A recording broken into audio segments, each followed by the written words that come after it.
A mí me desespera un cuadro volteado. Yo corrijo los cuadros, Sí. yo a tío, a la señora le corrijo la cadena, tengo todo ordenadito. A mí en radio y en televisión se me burlan porque yo digo y pongo todo. ¿Tú has visto? Sí, Pongo sí, todo sí, la silla de él y el puesto de la trabajo. silla, todo aquí bien puestecito. Y en la mesa de noche no soy tan ordenado.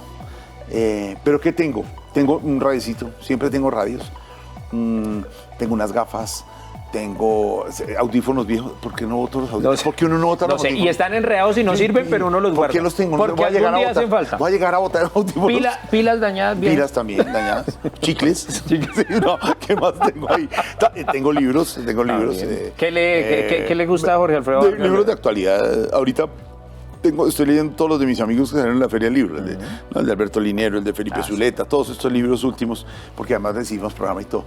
Entonces tengo libros, tengo el radio reloj, que uno prenda y oiga radio. Ese tiene que No, es que estar. me dicen que uno puede oír por aquí, No. pero no. Yo oigo sin Nunca radio. será lo mismo. Y todos se me burlan en Blue porque yo ando con un radicito transistor y salgo al baño y toco mis transistor porque me da la señal perfecta y les da risa con la antena afuera. Y porque ahí se escuchan las noticias. Y hablando de noticias, en el 87 ingresa Jorge Alfredo al noticiero Krypton, que yo me acuerdo, incluso Hernán Castrillón Restrepo se parecía mucho a mi papá, ¿sabes? ¿Sí? Yo me contaba a mi mamá, esto yo me acuerdo, me acordaba que era muy chiquito, me contaba a mi mamá que yo pensaba que él era mi papá. Y entonces ¿sí? yo decía, ay mamá, mi papá está en televisión. No, Siempre creía, sí, ¿qué cuentas? Hernán Castrillón Restrepo. Él presentaba el noticiero Krypton, pero ahí entras ya, ahora sí, a ejercer el oficio. Sí, les estaba contando ahora aquí afuera en el estudio antes de entrar, porque me encontré con Jairo, con personajes que conocía desde antes, que mi entrada es porque voy a hacer un trabajo en la universidad, yo quería ser el periodista deportivo, y fui a entrevistar a Iván Mejía Todelar, y cuando lo entrevisto con mis compañeros de universidad, cuando salgo a guardar las cosas en el carro, un Dodge 1500 que me prestaba mi papá. ¿Te acuerdas de ese carro? Sí. Calentaba como a los 20 minutos porque No, tenía el eso era como los carburador televisores acostado. de tubos, Sí, para poder pero ver. era buen carro. Sí. Y entonces salió Iván Mejía a la puerta y me dijo, muchacho, venga, ¿usted quiere trabajar conmigo? Y ahí comenzó todo. Iván fue el primero que siempre se lo he dicho, que creyó en mí. Iván Mejía. Iván Mejía Álvarez. Prima. Y empecé a trabajar con él en el noticiero Krypton, que era los fines de semana, que presentaban Hernán Castrillón, Ángela Patricia Daniot e Iván Mejía. Y empecé a hacer la sección deportiva, y después empecé a hacer redacción general, y ya empezó mi carrera como reportero. Y en ese, o sea, en ese momento, ¿sí querías estar delante de cámaras o era más un tema como, porque tú eras el redactor, entonces, ¿sí querías estar delante de cámaras? Sí, siempre, digamos, mi sueño. Yo estudié periodismo porque fue Daniel Samper al colegio y dio una conferencia y yo quiero ser eso. Y le dije a mis papás, claro, yo grababa los viajes, yo los grababa en una grabadora, los viajes a Santa Marta. Yo narraba los partidos de fútbol, yo hacía entrevistas, eso es lo mío. ¿Por qué? No sé, nadie en mi casa, en mi familia era periodista. Y estudié eso y yo creo que estudié lo que yo tenía que estudiar. Y me realizo, y yo siempre digo que eso es un privilegio, un regalo de Dios, hacer lo que a uno le gusta. Y gustarle lo que hace, porque tiene que ser muy sacrificado lo otro. Y muchas personas, muchas veces les toca hacer otra cosa de la que hubieran querido ser. Entonces, eso es un privilegio para uno, un regalo de Dios. Y siempre pensé y decía, y llegar a ser presentador. Pero tengo que tener claro, el otro día a unos niños que estaban ahí en la redacción, les dije, ser presentador no es un paso para llegar a ser famoso. No, eso es un oficio. Y es un oficio de mucha disciplina y concentración y todo. Eso no puede ser que pasé por ahí para que me conozcan y me saluden. No, eso no puede ser. Entonces yo me sentaba a Hernán Castrillón cuando corregía el libreto, en ese momento en papel. ¿Era y todo, en papel? Y yo lo veía cómo hacía. A Hernán Castrillón, que era el gran presentador en ese momento, el gran presentador de noticias en Colombia era Hernán. Y algún día pasó algo y me mandaron a hacer un cubrimiento. Había liberado a Álvaro Gómez Hurtado, lo tenían secuestrado el M-19, y me tocó ese directo. Salí corriendo para Inravisión que emitíamos y me sentaron en el set y hice una improvisación, improvisación, pues conté lo que estaba pasando. Y yo creo que ese día me gradué de presentador. Que, entre otras cosas, Jorge, pues 3 hijos, Laura, Sofía y Felipe. ¿Alguno sabías, no sé, qué presentó noticias? ¿Que les gustara a ellos? No, que uno de tus hijos, ¿tú sabías eso, que presentó noticias? ¿Presentó noticias? ¿Presentó noticias? ¿No lo sabías? Vamos a verlo. A ver, ahí está. Mira, Por eso precisamente. cuando presentó noticias. Buenos días, estas son las noticias en Caracol Noticias. Mi compañero, el pirata Morgan, no está porque él siempre llega tarde. Sí, es cierto. Ay, qué pena que llegue a esta hora y yo Ay, Laurita. Pero vamos ahora sí con las noticias. Atención, última hora. Salió el listado de los famosos que más ganan plata en el mundo de la farándula. Nos dijeron que les tocó trabajar muy duro para poderlo lograr. Es decir, que por ahora solo James Rodríguez y Esperanza Gómez son los únicos que ganan plata a punta de centones. No, uy, cuidado. Atención, vamos con información de la ciudad. Anoche ocurrió un caso de violencia terrible. Un hombre llegó a la casa tarde y la mujer lo cogió a picos. Perdón, espérate, Laurita, pero que una mujer coja picos al marido es muy normal. Yo no le veo la violencia. Sí, pero es que esta mujer lo cogió, pero a picos de botella. Yo no había visto cuando fue a la calle. ¿Cómo viste a Laura presentando noticias? Ay, Dios mío, lo que me toca hacer. Es que como Laura es artista, es cantante, entonces le invitaron un día a la calle, muy queridos ustedes, a ponerla a presentar. Es que ninguno tomó el camino de periodista como nosotros. ¿Pero te hubiera gustado? Me gusta es que hagan lo que quieran y lo hagan bien. Siempre desde el principio Me alcancé apoyo. a ilusionar con Sofía, porque Sofía estudia comunicación y literatura. Y un semestre hizo énfasis en periodismo, entonces yo le metí todo el esfuerzo y le hice los contactos. A ver si de pronto. Y terminó ese semestre y me dijo, pa, yo no sirvo periodista porque no sigo para perseguir gente y estar llamando gente. Le dije, sí, eso es el periodista.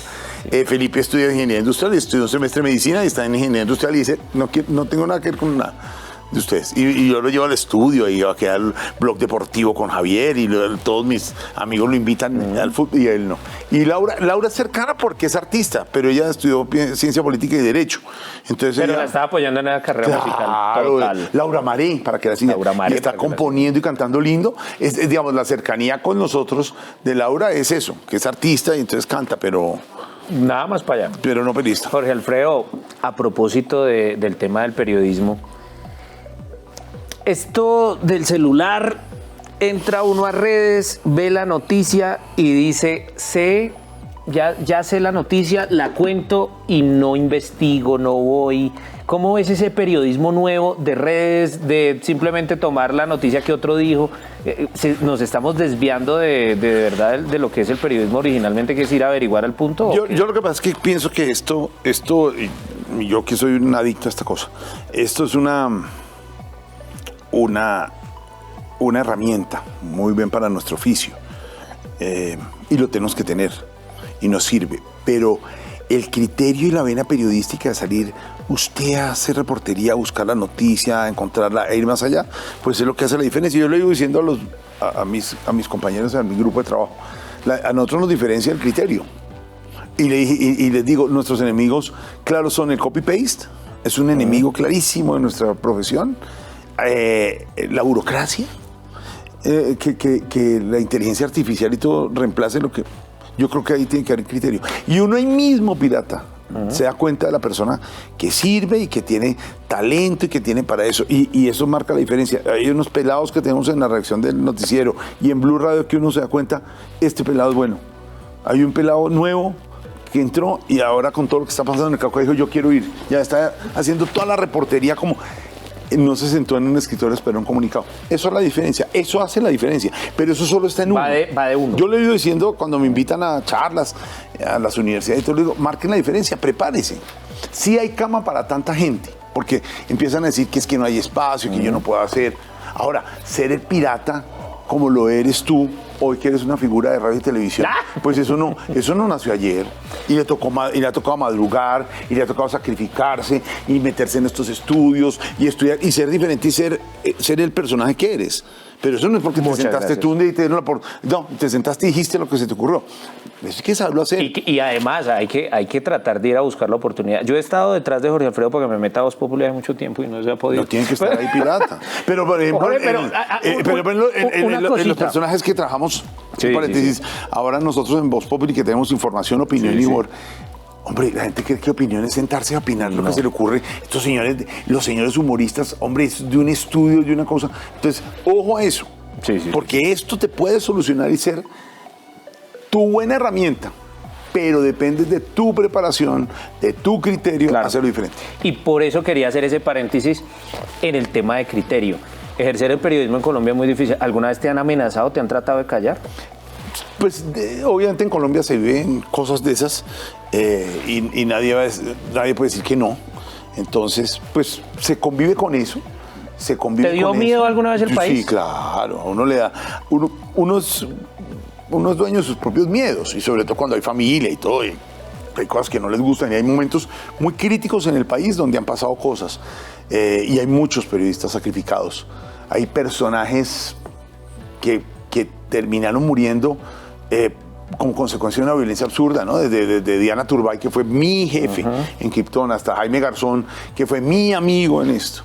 Y que son sacrificios muy dolorosos para el país y para la prensa y para la comunicación. Esto es un derecho que tenemos para poder hablar, para poder opinar. Y personajes como Diana, que tenía toda la perspectiva del país y de la paz. Personajes como Garzón, que lo tenían todo. Entonces, así sí es muy complicado. A punta de bala es muy complicado callar a los medios, callar a la opinión, callar a los periodistas. Actualmente nos están callando por la hay una polarización en el país que no podemos decir mentiras y si uno no opina igual que el otro o uno no piensa igual que el otro ya se vuelve enemigo. Pero siempre lo ha habido, pero digamos, en este momento está más álgido. Los momentos han sido críticos. Yo siento, obviamente, que la violencia está otra vez llegando a unos hablamos con María Lucía presentando el noticiero, a unos términos que hacía días no veíamos. Hacía un buen tiempo no veíamos. Y eso es preocupante, porque darle cabida a los malos es muy complicado. Entonces hay que saber manejar el tema, pero nosotros tenemos la responsabilidad de informar. Y esa es nuestra responsabilidad y lo informamos y la verdad es nuestro objetivo y escuchar todas las fuentes y todas las aristas. Hay unos riesgos como retos también que hay que asumir y pues se asumen, pero claro que es complicado porque pasan episodios como estos que yo comento que son muy dolorosos y afectan mucho esa libertad de prensa, afectan mucho esa libertad, ese derecho que tenemos los colombianos para estar informados y saber. Que no le guste a los poderosos lo que digamos, que no le guste a la gente que está manejando. Y además, tú has vivido épocas muy duras. En el año 92, María Isabel Rueda, si no estoy mal, es la que te llama QAP. Y te toca una de las noticias, yo creo que le dio la vuelta al mundo, que es la muerte de Pablo Escobar. ¿Qué estabas haciendo en ese momento? Estábamos en QAP, las directoras eran María Isabel Rueda y María Elvira Samper. Era un viernes por la tarde, lloviendo en Bogotá, y sonó el Extra en radio. Habían dado baja a Pablo Escobar en Medellín. Salí de la redacción a montarme en un avión y alcanzamos a hacer el noticiero de esa noche desde Medellín y estuve todo el fin de semana, hice la crónica, una crónica que hice ese sábado, esto fue un viernes, ese sábado, y era el barrio Pablo Escobar, donde la gente estaba llorando, donde estaba la Virgen, la imagen de la Virgen en la entrada del barrio, y la gente llorando a Pablo Escobar porque había muerto, que era su ídolo y el que les había dado todo lo que tenían. Era un contraste muy impresionante de lo que se estaba viviendo, de lo que se vivía en el país, del mal que había hecho este señor y de lo que la gente lo estaba lamentando y lo estaba Y que llorando. también muchos creyeron que con la muerte de él se iba a acabar la violencia. No, por supuesto que no. Entonces, fueron crónicas que hice desde Medellín, fueron unos días muy... Y un día muy complicado, y pues Jorge Alfredo fue director de Yo, José Gabriel, y un invitado que nunca olvidaremos fue Jaime Garzón, y eran muy amigos, tanto que creo que estuvo en tu matrimonio, ¿no? Sí, Jaime estuvo en el matrimonio. Con la Tuti estuvo, y era buen amigo, nos hicimos buenos amigos. QAP era en la Macarena, en el edificio de la Macarena. Donde está, creo que Claro, actualmente. Sí, está Claro ahí. Ahí estuvo Caracol también un tiempo. Y Caracol estuvo ahí. Claro. Y al lado estaba el restaurante El Patio de Fernando Bernal. Y Jaime era como socio dueño y ahí nos veíamos mucho y almorzábamos. Y Jaime era un loco, un inteligente, un intelectual, un brillante. La gente creía que era un señor que imitaba. ¿Qué pasa si yo estoy en la cabina de Voz Populi y me empeloto como Jaime Garzón, como hizo en Radionet, por ejemplo? Te verías copiando a Jaime. Es que lo que tenía Jaime, y ahora que era hablamos original, ¿no? de las nuevas generaciones, hay que tener criterio y ser original. Y Jaime era único. Era brillante, era impresionante, inteligente y rápido. Y tenía el país en la cabeza. Yo creo que eso también fue lo que lo llevó a como terminó. Porque su sueño también era el sueño de país. Y terminó metiéndose en unos términos donde ya era muy complicado manejar eso. Y era, pues, digamos, además de un compañero de trabajo muy exitoso, obviamente amigo tuyo, ¿cómo te llega esa noticia de la muerte de Jaime? ¿En dónde estabas? Era viernes también, todo pasa los viernes. Yo tengo un récord de todas las cosas que han pasado y son viernes. Vaya. Y me ha tocado registrar La muerte de Pacheco fue un viernes, la Alfonso Cano fue un viernes, la bomba del Nogal fue un viernes. Yo siempre he estado al aire con todas esas noticias gravísimas y complicadas. Jaime había grabado con nosotros, hacíamos José Gabriel en RCN, y él se resistía mucho a las entrevistas y lo convencimos. Juan Maldonado era el realizador que había sido su amigo en Cinevisión, donde arrancó, y yo lo convencimos que fuera. Y llegó como Jaime Garzón, hicimos la entrevista y después como Heriberto de la Calle. Y fue una entrevista que está en todos los medios y ese diálogo de José Gabriel con Jaime es muy buena. Hay una frase, por ejemplo, que dice, porque está de Embolador, de Heriberto, que era su gran personaje, el último gran personaje que hizo él antes de morir. Y entonces le dice a José Gabriel, es que aquí la gente en Colombia se rompe las vestiduras y se alarma porque uno dice, hijo de puta en televisión. Lo dijo así, por eso lo traigo a colación. Pero no, si ven a un niño sin comer y limpiando vidrios en la calle, no, eso es folclore. Ese era Jaime, el fondo social de Jaime era ese. Y a partir del humor, que es lo que uno tiene que hacer, con la ironía y la crítica, poder hacer editorial. Y eso fue lo que le molestó a los poderosos. Por eso lo mataron. Por eso lo mataron, porque decía cosas que les dolía, porque les duele que uno diga cosas, porque les duele que desde los medios les diga cosas con las barbaridades que hacen, así como roban y como matan y como hacen cosas, eso les duele, porque los medios estamos para el servicio de la gente, no de los poderosos, no del poder. No de los criminales, no, nosotros tenemos que salir a decir, y eso, por eso mataron a Jaime. Y hablando de poderosos, y lo mataron y él sigue, y el discurso de Jaime sigue siendo y le sigue calando a ellos.